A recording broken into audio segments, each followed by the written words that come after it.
Bonjour Pierre, vous êtes vice-président service chez Otis. Bonjour Cécile. Bonjour. Alors aujourd'hui nous sommes chez Steelcase qui nous accueille dans ces très beaux locaux pour cette interview.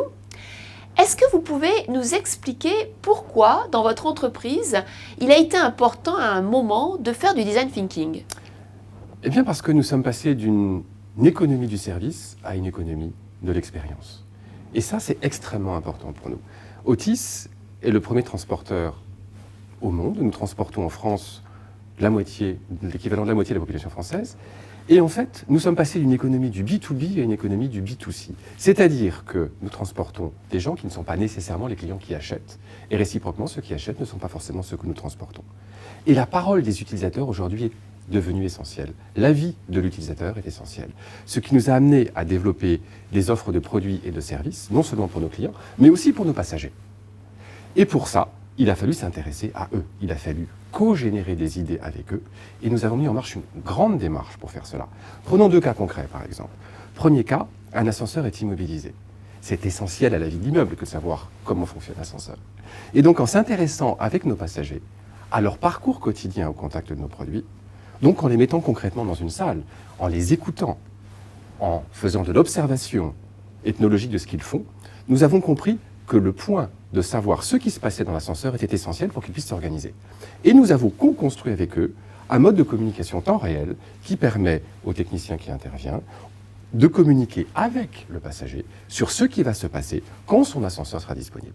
Ça ne permet pas de résoudre la panne, mais ça permet de transformer une expérience difficile qui est « je ne sais pas ce qui se passe » en une expérience positive qui est « je m'adapte ». Deuxième cas de cette nature-là, quand on regarde les pain points quelque part, de nos passagers dans nos installations. Pain point? Pain point, point de difficulté. L'idée, c'est de transformer le pépin en pépite quelque part. Donc la difficulté en expérience positive. Difficulté, passager, immobilisé dans une cabine à l'arrêt. Expérience compliquée.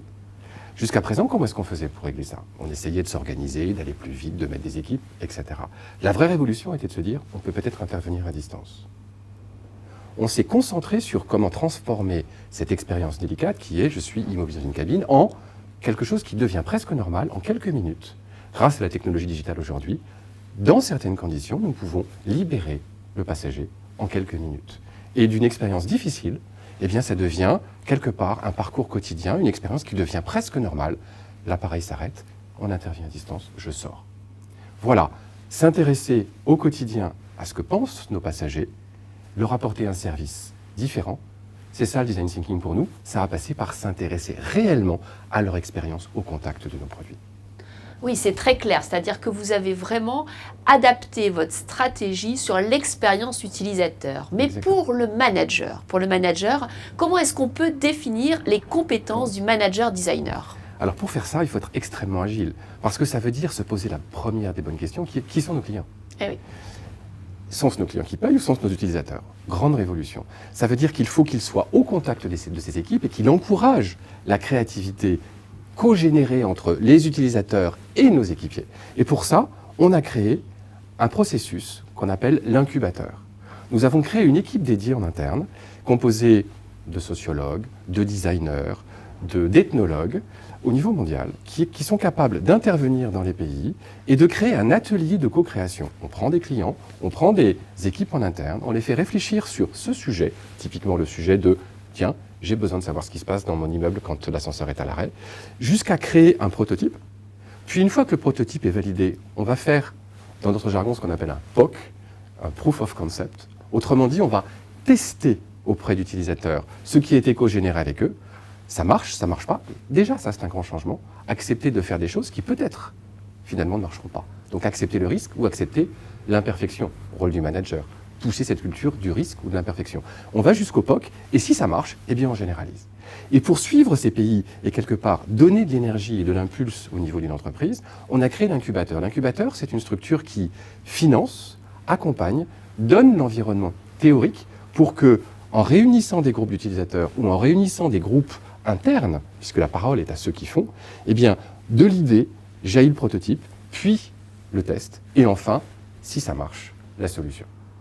Incubateur, processus de cogénération avec les équipiers et derrière les clients, les utilisateurs, c'est ça que doit faire aujourd'hui le manager, c'est-à-dire impulser et créer les conditions pour que d'une idée innovante jaillisse une solution pour nos clients. Excellent exemple d'un processus de design thinking bien structuré et qui apporte vraiment une solution à l'usager. Si vous deviez donner un conseil pour une entreprise qui se lance dans cette acculturation de ses managers au design thinking, qu'est-ce que vous avez envie de retirer de votre expérience et de partager? Il faut beaucoup d'énergie parce que naturellement l'entreprise est plutôt dirigée par ses processus. Dirigée par ces processus, ça veut dire qu'elle est créée pour ce que nous on appelle la sustainability, la stabilité. Et par définition, changer demande de la conviction, de l'agilité et de l'énergie. Donc il faut prendre des gens de l'extérieur. Il faut absolument aller chercher des experts externes qui vont apporter la méthodologie, qui vont apporter la façon de travailler. Et il faut sélectionner une équipe interne de gens qui ont cet état d'esprit, qui ont ce goût pour l'innovation, ce goût pour la prise de risque, les mettre ensemble, souffler sur les braises, et derrière l'énergie arrivera. Mais il est essentiel de créer les conditions du succès. Les conditions du succès, c'est sélectionner l'équipe, sélectionner la méthodologie, les mettre dans un environnement particulier, 8, 10, 15 jours, 3 semaines ensemble pour co-créer, co-idéaliser, et derrière, ça se passera très bien. Ça, c'est l'étape facile. La deuxième étape, ça va être de généraliser l'idée dans l'entreprise. Et là, c'est entre guillemets, la conduite du changement, qui parfois est beaucoup plus compliquée, puisqu'il s'agit de convaincre l'ensemble des acteurs de l'entreprise que le nouveau produit ou la nouvelle façon de travailler doit devenir le standard. Beaucoup d'énergie, de conviction, mais là aussi, si on y croit, si on le veut, on le fait. Merci beaucoup. Merci parce que vous nous avez donné vraiment une recette avec un bel exemple de transformation, une recette qui est articulée autour de cette philosophie de changer sa façon de travailler. Et le manager est au cœur de ce changement grâce à son énergie, sa conviction, même s'il faut donner au temps du temps. En tout cas, on peut compter sur le manager designer. Merci. Merci Cécile.